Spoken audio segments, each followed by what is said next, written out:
Alhamdulillah, wassalatu ala rasulillah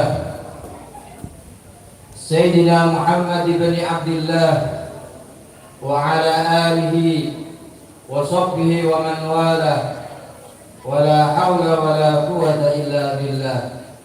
Amma ba'd.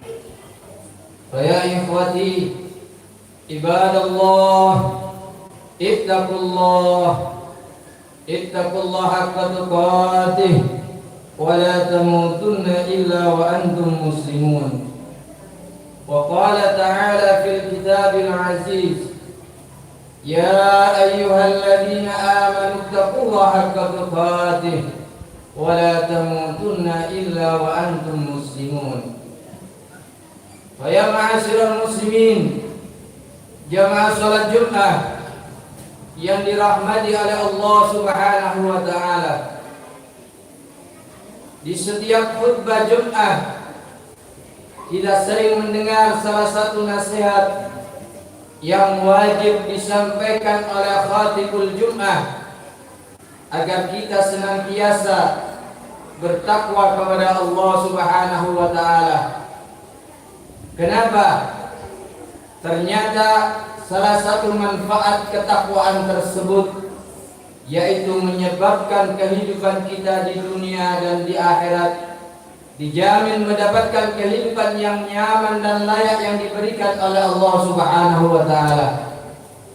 Bahkan kenikmatan daripada buat takwa kepada Allah Subhanahu wa taala tersebut bukan hanya dirasakan oleh pelakunya, tapi akan dirasakan oleh anaknya, anak daripada anaknya, begitu juga keluarga di sekitarnya. Sebagaimana hal ini diungkapkan oleh Al-Imam Muhammad bin Al-Munkadir, beliau mengatakan bahwasannya seseorang yang saleh, seseorang yang dekat kepada Allah Subhanahu wa taala, maka keberkahan dari kesolehannya Allah akan menjaga putranya, putra dari putranya, keluarga yang berada di sekitarnya. Tidak mengherankan ucapan beliau ma'asyiral muslimin, tidak lain dan tidak bukan di dalam firman Allah Subhanahu wa taala yang mana kita tahu di dalam surat Al-Kahfi ketika Nabi Khidir dan Nabi Musa alaihissalam فانطلقا حتى إذا أتيا أهل قرية استطعما أهلها فأبوا أن يضيفوهما فوجدا فيها جدارا يريد أن ينقض فأقامه قال لو شئت لاتخذت عليه أجرا, yang artinya kurang lebih maka keduanya berjalan hingga tatkala keduanya sampai kepada penduduk suatu negeri. Mereka minta dijamu kepada penduduk negeri itu, tetapi penduduk negeri itu tidak mau menjamin mereka.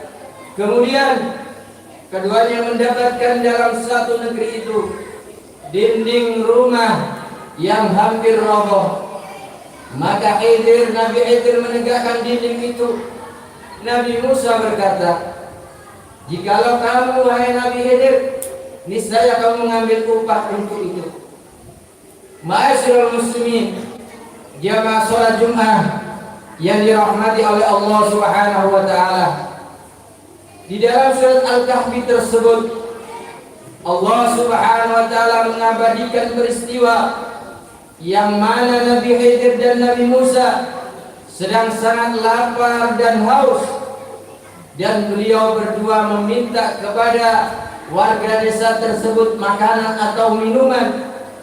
Tak seorang pun yang mempersilakan Nabiullah Khidir dan Nabi Musa untuk mampir ke rumah mereka supaya bisa minum daripada air atau makanan kepunyaan penduduk tersebut. Mereka tidak mau menjamu beliau berdua, padahal ma'asyiral muslimin, keduanya adalah kekasih Allah Subhanahu wa taala. Akan tetapi apakah Nabi Khidir dan Nabi Musa marah kepada penduduk tersebut? La, tidak ma'asyiral muslimin. ketika beliau melihat salah satu rumah yang dindingnya hampir roboh, yuridu ayyam qadda wa aqamah, beliau rela membangun kembali dinding tersebut yang akan roboh, dibangun kembali menjadi sempurna oleh Nabi Musa dan Nabi Khidir. Nabi Musa belajar kepada Nabi Khidir. Seraya Nabi Musa berkata atau mengatakan, "Lau syi'ta lattakhadta 'alai ajra."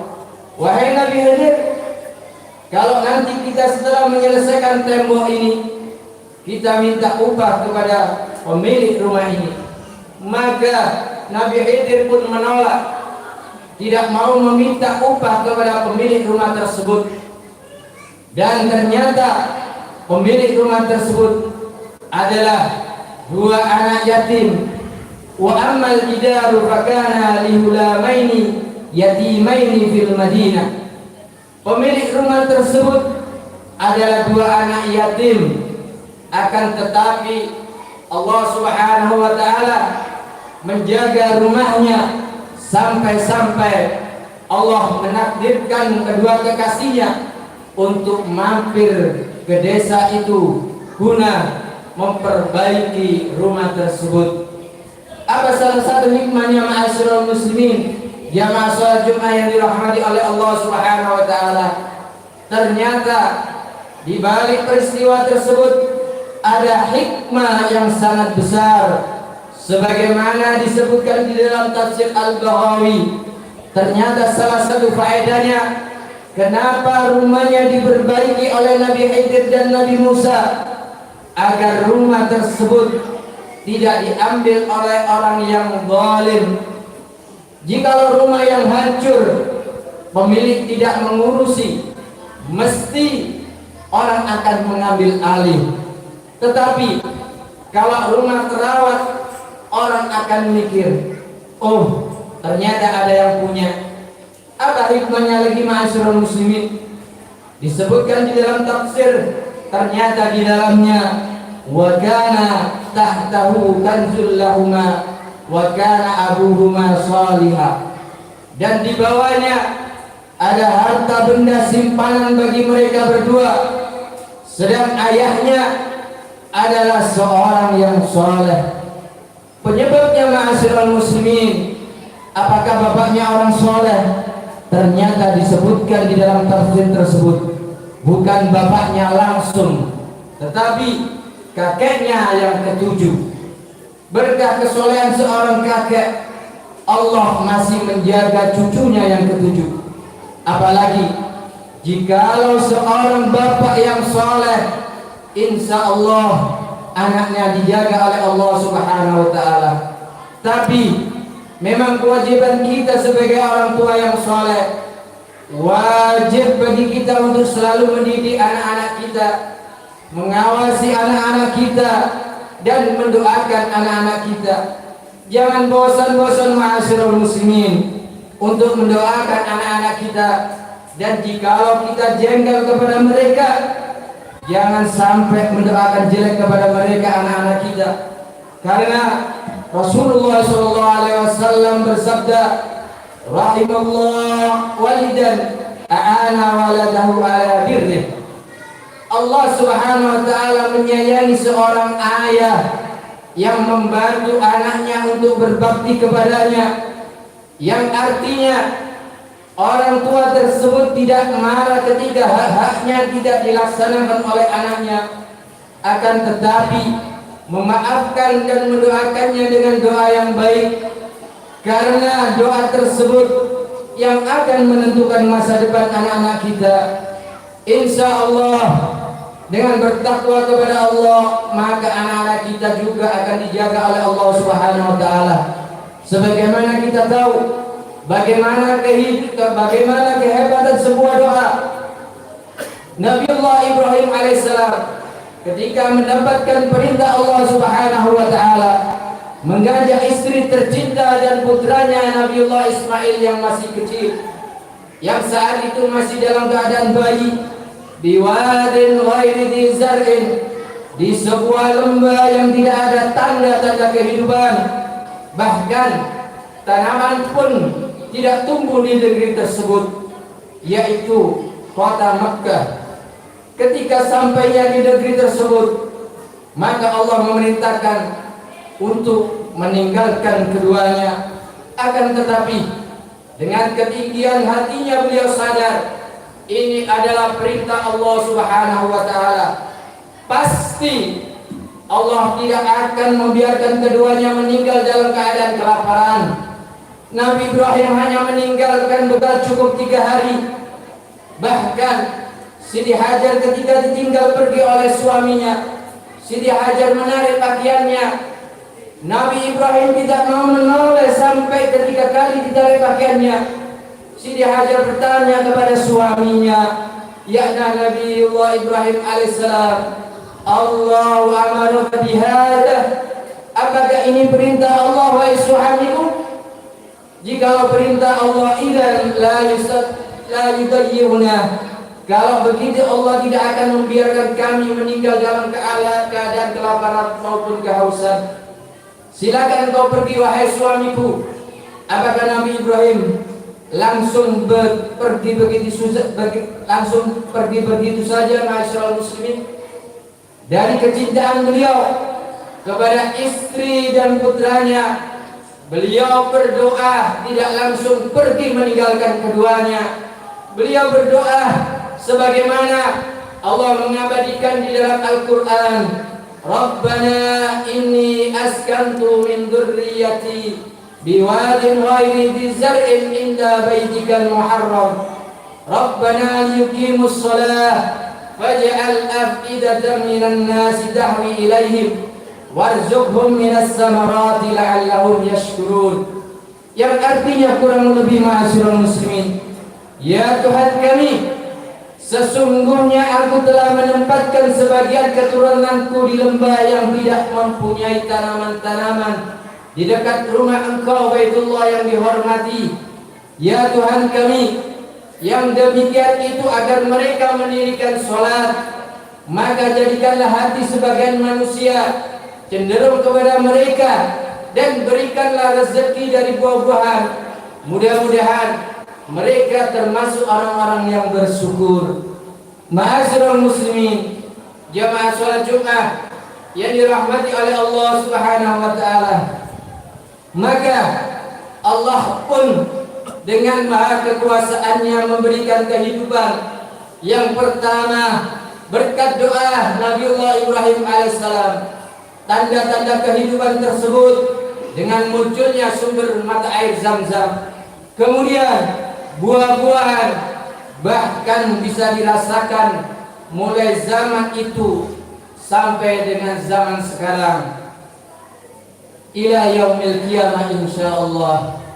Dan daripada itu, ma'asyiral muslimin, jamaah salat Jumat yang dirahmati oleh Allah Subhanahu wa taala, itulah berkah dari doa orang tua, berkah doa dari Nabiullah Ibrahim alaihissalam kepada anaknya, khususnya kepada keturunannya sampai dengan sekarang. Oleh karena itu, ma'asyiral muslimin, jamaah salat Jumat yang dirahmati oleh Allah Subhanahu wa taala, marilah kita senantiasa selalu mendoakan anak-anak kita, mendoakan keluarga kita. Bahkan Rasulullah SAW pun mengajarkan kepada para sahabatnya, yang mana nasihat tersebut juga berlaku untuk kita semua, agar kita senantiasa berdoa kepada Allah untuk minta surga yang paling tinggi. Walaupun secara akal, walaupun secara akal amal ibadah kita tidak pantas menjadi penduduk surga yang paling tinggi. Akan tetapi mau dikata apa, ma'asyiral muslimin, kita tidak mampu tinggal di api neraka Allah Subhanahu wa taala.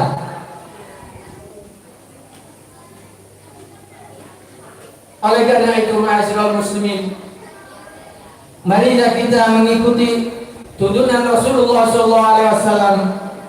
Senantiasa kita minta supaya kita meninggal dalam keadaan husnul khotimah, termasuk min ahlil jannah. Ud'ullah wa antum muqinuna bil ijabah. Berdoalah kepada Allah Subhanahu wa taala dengan hati yang yakin, maka doamu akan diijabahi oleh Allah Subhanahu wa taala. Semoga di hari yang sangat mulia ini, di hari Jumat, di waktu yang mulia ini, Allah Subhanahu wa taala mengabulkan doa-doa kita.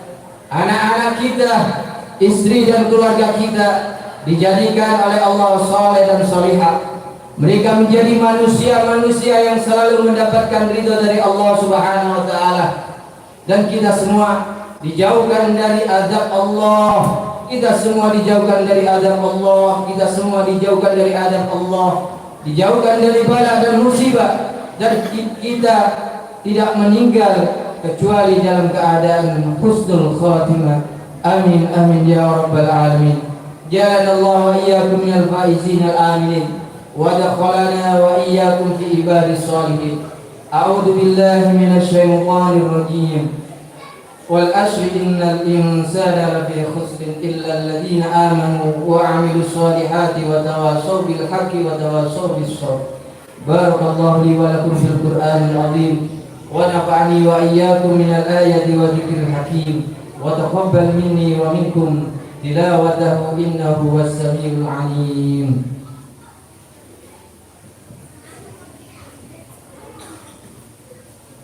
اللهم صل على سيدنا محمد وعلى آل سيدنا محمد.